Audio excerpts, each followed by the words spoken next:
Indirect object होता है ना, वो उस पर्सन को दिखाता है जिसको कुछ दिया गया हो या जिसके लिए कुछ किया गया हो।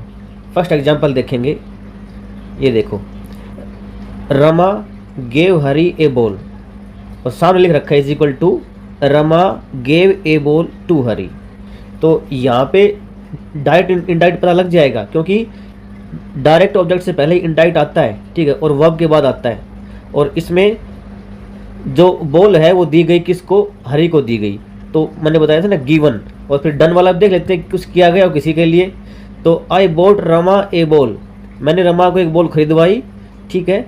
तो यहाँ पे I bought a ball for Rama, तो यहाँ पे रमा के लिए कुछ किया गया, तो यहाँ पे डन वाला आ गया, किसी के लिए कुछ किया गया।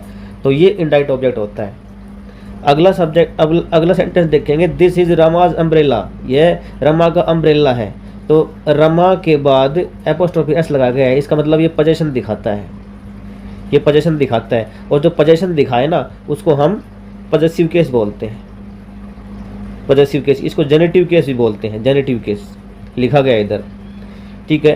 तो जो अम्ब्रेला है वो रमा से बिलोंग करता है, वो बिलोंग करता है। तो जरूरी नहीं कि एपोस्ट्रोफी एस लगे तभी वो पॉजेसिव बने। पॉजेसिव के लिए बिलोंगिंगनेस ही नहीं, पॉजेसिव के लिए और भी सारी चीज़ें दिखाई जाती हैं। और क्या क्या है वो है अथरशिप है, ओरिजिन है, काइंड है, ठीक है। तो ये एग्जांपल देखेंगे, शेक्सपियर्स प्लेज, तो प्लेज रिटन बाय शेक्सपियर, ठीक है। दूसरा है ए मदर्स लव, तो माँ का लव, तो the love felt by a mother, ठीक है।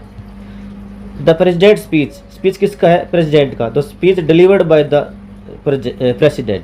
अगला है Agarwal house, this house where mister Agarwal lives, belonging है, वहाँ पे रहता है। Ashok school, the school where Ashok goes, वो स्कूल जहाँ पे अशोक जाता है। A childrens playground, playground for children, ऐसा प्लेग्राउंड जो चिल्ड्रन के लिए है। और लास्ट है a weeks holiday, a holiday which last a week, जो वीक तक चलेगा। तो ये सारे के सारे पोजीशन दिखाते हैं, सभी में एपोस्ट्रोफी एस लगेगा। आगे जो फॉर्मेशन है वो फॉर्मेशन दिखाऊंगा मैं कल कि पॉजेसिव का फॉर्मेशन कैसे बताया जाता है, कैसे करेंगे हम। Thank you.